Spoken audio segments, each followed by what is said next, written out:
دنیا کے خوش قسمت ترین لوگ ہیں.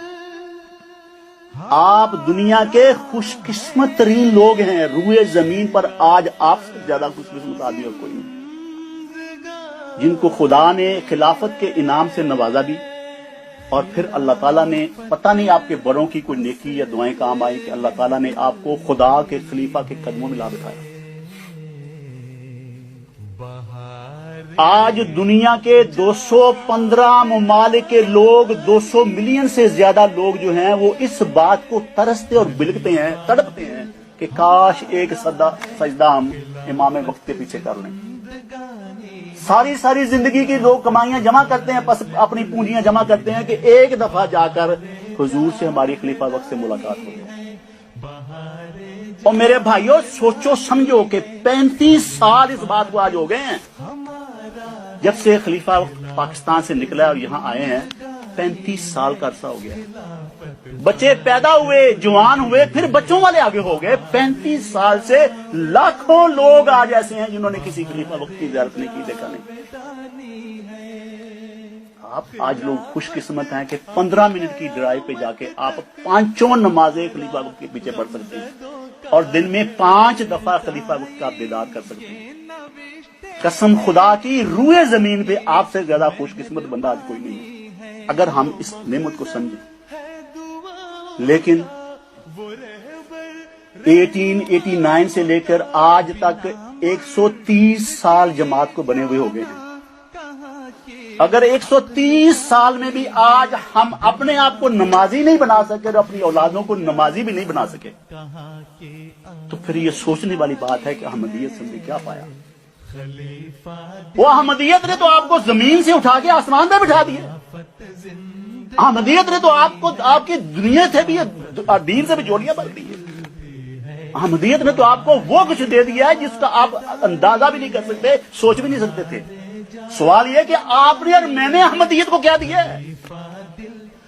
ہم نے احمدیت سے کیا پایا؟ یہ کوئی معمولی بات نہیں ہے. جتنی بڑی نعمت ہوا کرتی ہے اتنی بڑی جواب طلبی بھی ہوا کرتی ہے. اس نعمت کی قدر کریں. حالات کا کچھ پتہ نہیں. یہ خلافت کسی کی جاگیر نہیں ہے. اللہ تعالیٰ نے ایسی قومیں پیدا کر دی ہیں، میں نے اپنی آنکھوں سے وہ قومیں دیکھی ہیں اور ان کے ساتھ وقت گزارا ہے، جو لوگ اس کی اہمیت کو بھی سمجھتے ہیں اور اس کے لیے ہر قربانی دینے کے لیے بھی تیار ہیں. اس نعمت کی قدر کریں. نہ زندگی کا کوئی بھروسہ ہے، نہ حالات کا کوئی بھروسہ ہے. کچھ پتہ نہیں کہ زمانہ کیا چال چل جائے، کل ہم کہاں ہوں اور کیا ہمارے حالات ہیں. اس نعمت کی قدر کریں. اللہ تعالیٰ نے بہت بڑی نعمت سے نوازا. یہ جو بظاہر چھوٹی سی مسجد فضل آپ کے سامنے ہے، یہ بظاہر چھوٹی سی مسجد ہے لیکن یہ یونیک مسجد ہے، منفرد مسجد ہے پوری دنیا میں. یہ وہ چھوٹی سی جگہ ہے جہاں 4 خلفاء کے قدم پڑے ہیں. احمدیت کی تاریخ میں اور کوئی مسجد ایسی نہیں ہے جہاں اس قدر اللہ تعالیٰ کے فضل ہوں. 4 خلفاء احمدیت کے قدم یہاں اس مسجد، چھوٹی سی مسجد میں پڑے ہیں، یہ جو آپ کے سامنے 15 منٹ کی ڈرائیو پہ ہے. دن میں 5 دفعہ آپ جا کے خلیفہ وقت کے پیچھے نماز پڑھ سکتے ہیں، اس کا دیدار کر سکتے ہیں. اس سے بڑی نعمت کا آج ایک مومن، ایک مسلمان، ایک احمدی اس سے زیادہ کا تصور نہیں کر سکتا جو خدا نے آپ کو دے دیا ہے. اس کی قدر کریں، اس کی قدر کریں، اس سے فائدہ اٹھائیں، خدا تعالیٰ کا شکر کریں. اور اس کے شکر کرنے کا سب سے بڑا طریقہ ہے کہ خود بھی نمازی بن جائیں، اپنی اولادوں کو خلافت کے ساتھ جوڑ دیں.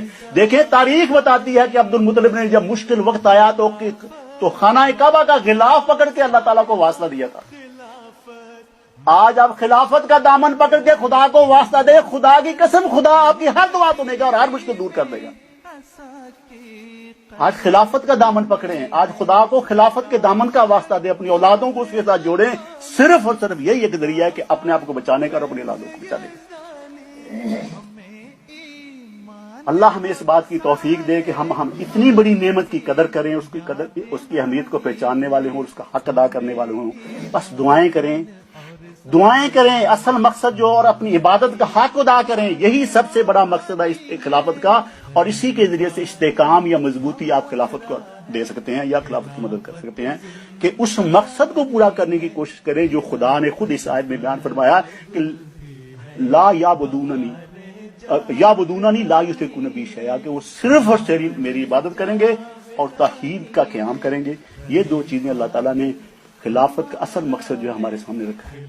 اللہ ہمیں اس بات کی توفیق دے کہ ہم اپنی ذمہ داریوں کو سمجھنے والے بھی ہوں اور اپنی اولادوں کے بھی اس رنگ میں تربیت کریں کہ وہ اللہ تعالیٰ کے سامنے سرخرو ہو سکیں اور اللہ تعالیٰ اس خلافت کی نعمت کو قیامت تک اللہ میاں ہمیں اور ہماری اولادوں کو آگے نسلوں کو اللہ تعالیٰ اس سے نوازتا چلا جائے.